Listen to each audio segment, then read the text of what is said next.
Movie की शुरुआत में हमें दिखाया गया है 5 अगस्त 2019। जगह है पाकिस्तान। यहाँ के जर्नल अपना रूटीन चेकअप करवाने के लिए जब हॉस्पिटल पहुंचते हैं तो डॉक्टर उन्हें बताया कि आपको कैंसर है और आपके पास सिर्फ 3 सालों का वक्त है। अब उसी वक्त टीवी पर एक न्यूज आ रही थी कि हिंदुस्तान में आर्टिकल 370 को कैंसिल कर दिया गया है। डॉक्टरों का कहना था ये सरासर पागलपन है, जबकि जर्नल का कहना था कि अब जंग होगी।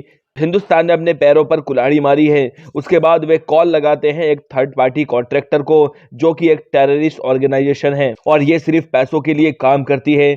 अब यह हमें जॉन अब्राहम यानी जिम को दिखाया जाता है। जनरल का जिम से कहना था कि मुझे हिंदुस्तान का सर्वनाश चाहिए, जिस पर जिम उन्हें रिप्लाई करता है कि आपका काम हो जाएगा मगर थोड़ा वक्त लगेगा। डॉक्टर ने जनरल को कह दिया था कि आपके पास सिर्फ 3 साल का वक्त है। 3 साल के अंदर जनरल ने हिंदुस्तान को नक्शे से हटाने का फैसला कर दिया था, मतलब खत्म करने का फैसला कर दिया था।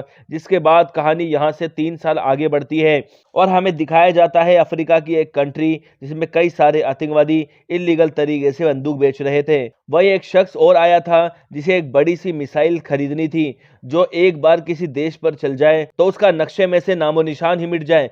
इसकी खास बात यह थी कि ये चलने पर रडार में कभी डिटेक्ट नहीं होती और कुछ ही पलों में जहां गिरती है वहां की सिविलाइजेशन को खत्म कर देती है। ये जगह पूरी तरीके से अवैध मतलब इलीगल थी। इनके पास यहाँ एक इंफॉर्मेशन आती है कि कोई इनको ढूंढता हुआ यहाँ तक आ पहुंचा है, लेकिन वह उनका कोई नुकसान नहीं पहुंचा पाएगा क्योंकि उसे वीआईपी ट्रीटमेंट मिल रहा है। और यहाँ हमें वीआईपी ट्रीटमेंट दिखाया जाता है। यहाँ पर एक शख्स को कुर्सी पर बिठाकर बहुत ही बुरी तरीके से उसे मारा जा रहा था, लेकिन बहुत ज्यादा पिटाई होने के बावजूद वो टस से मस नहीं होता और अपने सिर्फ एक ही सवाल पर अड़ा हुआ था।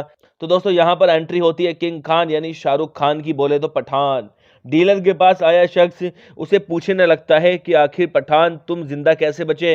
तुम्हें तो आज से 2 साल पहले जिम ने मरवा दिया था। लेकिन यह तो पठान की एक चाल थी और उसने तो चालाकी से अपने हाथों को खोल लिया और वहां गुंडों को खत्म करके वहां सबको खत्म कर दिया। और उसका एक ही सवाल था कि रुबई कहां पर है। दोस्तों यहाँ पर बहुत बड़ी एक फाइट होती है और हेलीकॉप्टर में लगी गन मशीन से पठान पूरी इस जगह को तहस नहस कर देता है और पठान अपने साथ उस बंदे को लेकर के उड़ जाता है। इसके बाद मूवी शिफ्ट होती है न्यू दिल्ली में, जहां हमें ऑपरेशन लीड को दिखाया जाता है और यहां हमें डिंपल कपाड़िया दिखाई देती है और वो यहाँ की हेड मैम है। इनको सैटेलाइट डिटेक्टर से पता चलता है कि इन्हें रुबई मिल गई है, जो कि फ्रांस के एक रेलवे स्टेशन में दिखाई दी है। इसलिए वे दिल्ली से चार्टर प्लेन में बैठकर रुबई को पकड़ने के लिए निकलती है।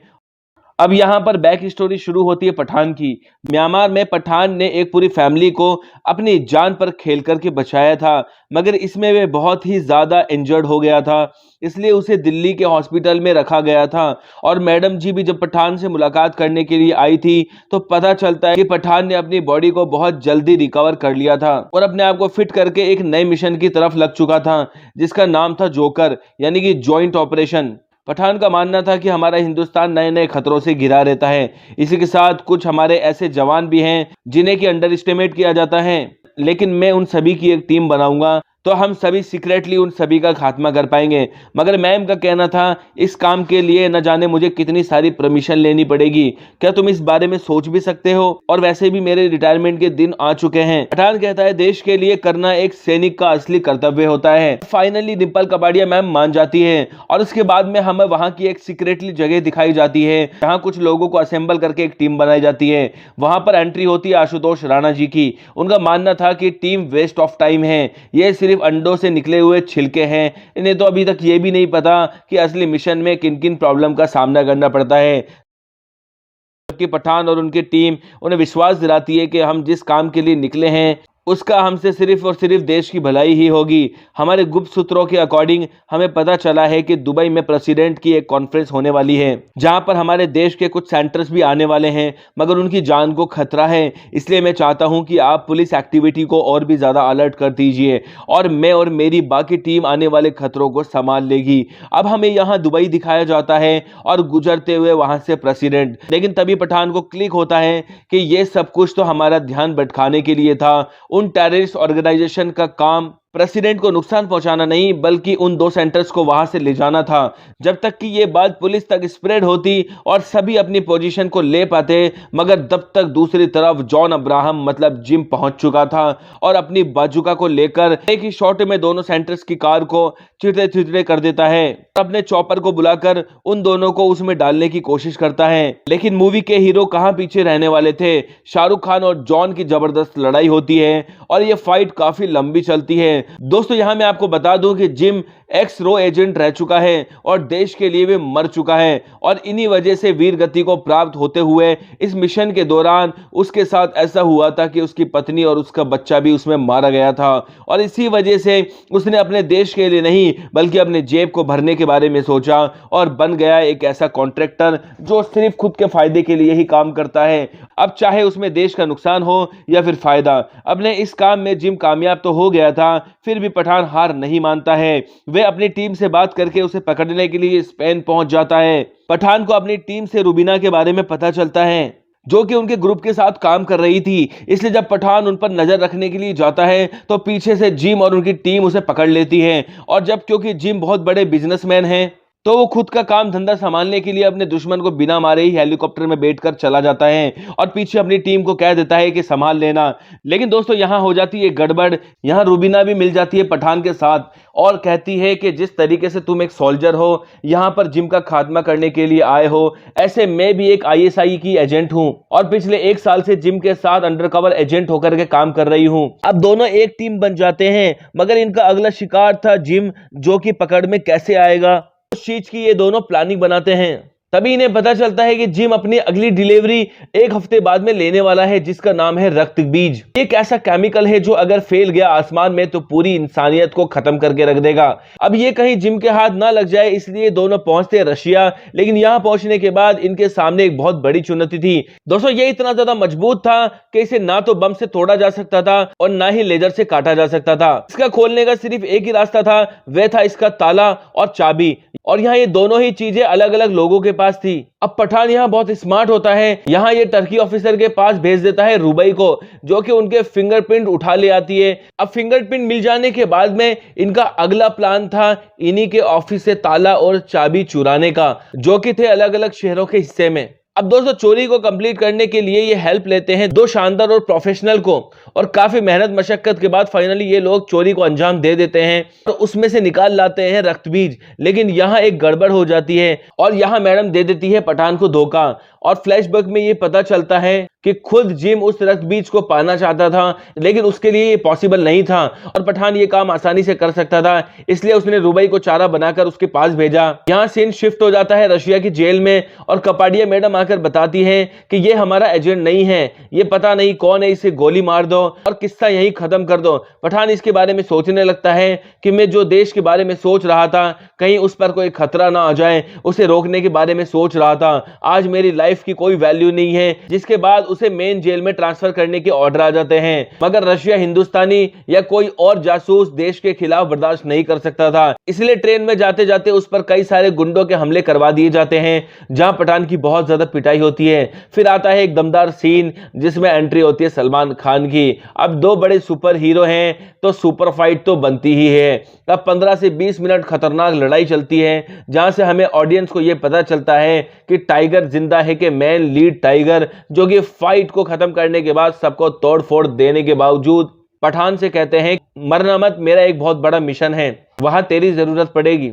और फिर वहां से निकल जाते हैं। कहानी वापस इंडिया में आती है। अब यहाँ डिंपल कपाडिया पहुंच चुकी है पठान के पास और ये रुबई का फोटो लेकर के आती है और ये बताती है कि अभी ये फ्रांस में है। पठान तो रुबई पे ऊपर ऑलरेडी गुस्सा था तो पहुंच जाता है सीधा फ्रांस और वहां पहुंचकर गन पॉइंट कर देते हैं। यहाँ पर रूबीना खान का कन्फेशन शुरू होता है। बेसिकली उसके मन में देशभक्ति जाग चुकी थी। जिस काम के लिए उस रक्त बीज का इस्तेमाल करने वाला था उसे कई मासूमों की जान जाने वाली थी और ये बात पहले रुबई को पता नहीं थी। और जब ये बात उसे पता चली तो उसका मन बदल गया और फाइनली उसने पठान के साथ टीम अप कर लिया। जहां इन दोनों एजेंट्स की बैक स्टोरी भी दिखाई जाती है, जहां पठान बताता है आज से कई साल पहले अफगानिस्तान में एक टेररिस्ट को मारने के लिए उसके मोबाइल के जीपीएस लोकेशन को लॉक कर दिया था और एक मिसाइल को छोड़ दिया गया, लेकिन बाद में पता चला कि वे इंसान कोई टेररिस्ट नहीं बल्कि एक स्कूल का टीचर था। तो उस जगह को खाली करवा दिया जाता है और सिर्फ 1 मिनट बचा था मिसाइल को उस जगह गिरने में, मगर पठान ने काफी दिलेरी से उस मोबाइल को आसमान में फेंका और वह मिसाइल से जाकर टकराई। हालांकि लोगों की जान तो बच गई, लेकिन पठान 3 महीनों तक अफगानिस्तान के उस छोटे से कस्बे में ही रह गया। मगर वहां के लोगों ने उसे सपोर्ट किया और कहा कि तू हमारा बेटा है पठान, तुझे जब भी हमारी कोई जरूरत पड़ेगी हम तेरी मदद करेंगे। वहां रुबई की बैक स्टोरी दिखाई जाती है कि उसके पिता जो कि एक आम इंसान थे, रोज अपने काम पर जाते थे। एक बार उन्हें पुलिस ने पकड़ लिया और टेररिस्ट घोषित करते हुए उन्हें काफी टॉर्चर किया। ये रीजन था रुबई का अपनी पहचान छुपाने के लिए और इसलिए उसने डॉक्टरेट की पढ़ाई करी और उसके बाद अपने मिशन को फुलफिल करने के लिए आईएसआई में ज्वाइन हो गई। उसके बाद में सीन शिफ्ट होता है रशिया में। अब हमें यहाँ देख पाते हैं कि जिस वायरस को जिम भारत पर गिराने के लिए बनाना चाहता था वह अब कंप्लीट हो चुका है। साइंटिस्ट उसे पूछते हैं कि क्या तुम ये सब करने के लिए तैयार हो, क्योंकि सचमुच अगर ऐसा किया तो बहुत सारे मासूम मारे जाएंगे। लेकिन जिम की बहुत पुरानी खुन्नस थी, जिस तरीके से उसने अपने परिवार को खोया था वह चाहता था कि हिंदुस्तान एजेंट भी अपने परिवार को खोने का दुख देखें। अब यहाँ पठान और रुबई की एंट्री हो जाती है और अगेन फाइट होती है और इसमें बड़े बड़े जबरदस्त एक्शन सीन भी दिखाई दिए हैं। अब लड़ाई का कंक्लूजन ये निकलता है कि जो 2 गोले हैं जिसके अंदर वायरस है, एक तो जिम के पास चला जाता है और एक पठान के पास। अब दोस्तों लैब के अंदर खुलवा के ये चेक किया जाता है कि आखिर वायरस को किस तरीके से डिसलोकेट किया जाए, तो पता ये चलता है कि उस गोले में तो सिर्फ पानी ही था। अब यहाँ जॉन अब्राहम का वीडियो कॉल आता है और हमें यहाँ पता चलता है कि जॉन अब्राहम ने इन्हें बेवकूफ बनाया है। अब दोस्तों उस वायरस का असर सब जगह होने लगा। रक्तबीज से निकले इस वायरस का नाम स्मॉल पॉक्स था। हालांकि काफी सालों पहले इस बड़ी सी महामारी ने हजारों करोड़ लोगों की लाशें बिछा दी थी, मगर अब हर देश के पास इसका इलाज था। लेकिन जिम बड़ा चालाक था, उसने 2 साल से एक साइंटिस्ट को इस पर लगा रखा था। इसका काम था वायरस को म्यूटेट करना। ये वायरस जहां भी गिरता बस 3 घंटे में अपने पेशेंट को इन्फेक्ट करके उसकी जान लेता था। यानी कि अगर ये किसी शहर में गिरा और कोई इंसान 3 घंटे के अंदर उस शहर से बाहर नहीं जा पाता था तो वह बीमारी पूरे शहर को खत्म कर देती है। अब यहाँ के लोग सब अपनी जान को कुर्बान करने के लिए तैयार थे ताकि ये वायरस बाहर निकलकर बाकी लोगों को इन्फेक्ट ना करें। अब यहाँ कहानी आती है प्रेजेंट टाइम में, यानी कि शुरुआती सीन में पठान जिस आदमी को हेलीकॉप्टर से लेकर के आता है उसकी धुलाई पिटाई की जाती है और उसे पूछा जाता है कि जिम अपने वायरस और मिसाइल का इस्तेमाल कौन से देश से और कौन सी जगह पर करने वाला है। हालांकि इस इंसान को यह तो पता नहीं था कि यह मिसाइल किस जगह पर गिरने वाली है, लेकिन उसे यह पता था कि लॉन्च कहां से करने वाले हैं। वो जगह थी अफगानिस्तान। इसलिए पठान अपनी टीम के साथ वहां पहुंच जाता है। बेसिकली इस वक्त लाहौर के कमांडर जिन्होंने आज से 3 साल पहले हिंदुस्तान को खत्म करने का सौदा किया था वे आज अपनी डिलीवरी लेने के लिए आया हुआ था। लेकिन इसी बीच वो कुछ इन्फेक्टेड मरीज को अफगानिस्तान के एक छोटे से शहर में देख लेता है। तो जनरल कमांडो गुस्सा हो जाता है कि तुमने तो कहा था ये सिर्फ मुझे मिलेगा, तो फिर ये कोई और यूज कैसे कर सकता है। तो जिम अपने कुछ सैनिक वहां पर भिजवा देता है। वहां पहुंचने के बाद पता चलता है कि ये पठान की एक चाल थी जिसकी उसने कई सालों पहले मदद की थी। ये लोग उसके परिवार जैसे थे। उन्हीं सब बातों का फायदा उठाकर पठान ने उन सबको मारकर उन सैनिकों के कपड़े पहन लिए और जिम के ठिकाने पर आ पहुंचा। अब दोस्तों फिर से ये एक्शन शुरू हो जाता है। इस बार तो रुबई का एक्शन भी दिखाया जाता है जिसमें वे केजीएफ वाली गन को चलाती हुई दिखाई देती है। अब हमें यहाँ पता चलता है कि सबसे बड़ा जो वायरस था वे इस मिसाइल में था ही नहीं। जिम ने उस वायरस को दिल्ली जाने वाली फ्लाइट में कहीं छुपा दिया था। उस वायरस का रिमोट कंट्रोल उसके कंधे पर लगा हुआ था। जहां एक तरफ पठान की टीम उस बड़ी सी मिसाइल को रोकने की कोशिश कर रही थी, वहीं दूसरी ओर पठान इनसे फाइट कर रहा था। दोनों के बीच खतरनाक फाइट होती है। अब यहां फ्लाइट पहुंचने वाली थी, वक्त बचा था सिर्फ 2 सेकंड। मतलब अगर टाइम खत्म हो जाता तो वायरस पूरे प्लेन के जरिए से पूरे देश में फैल जाता और बाकी सबको इन्फेक्ट कर देता, जिसे पूरा देश कुछ ही घंटों में खत्म हो जाता। यहाँ लूथर जी पठान को कहते हैं कि पठान ये आखिरी मौका है, तो वह भी बिल्कुल चाकू की नोक में घुस जाता है और उस बटन को चलाने से पहले ही रोक देता है और इसी के साथ एक बड़ा हादसा टल जाता है। यानी कि जो लोग उस वायरस से इन्फेक्ट होने वाले थे उन सबकी जान बच जाती है और पठान अपनी आखिरी दुश्मन को भी खत्म कर देता है, मगर जाने से पहले उसकी वीर गति वाला मेडल रख लेता है जिसके असली हकदार कोई और नहीं बल्कि उनकी मैम डिम्पल कपाड़िया थी। यहाँ आखिरी सीन में हमें टाइगर और पठान का सीन दिखाया जाता है, मतलब बॉलीवुड का इसमें फ्यूचर दिखाया गया है और ये दोनों देश के बारे में बात करते हैं कि हमारा देश है, हमें इसे संभालना पड़ेगा। अब दोस्तों, अब आपको ये बताना है कि मूवी आपको कैसी लगी, कमेंट में हमें जरूर बताना। पहली बार इस चैनल पर आए हैं तो हमारे चैनल को सब्सक्राइब जरूर कर लेना, क्योंकि इसी तरीके की बेहतरीन मूवी हम आप लोगों के लिए लाते रहते हैं। तो तब तक के लिए धन्यवाद, शुक्रिया। मिलते हैं नेक्स्ट वीडियो में एक नई फिल्म के साथ।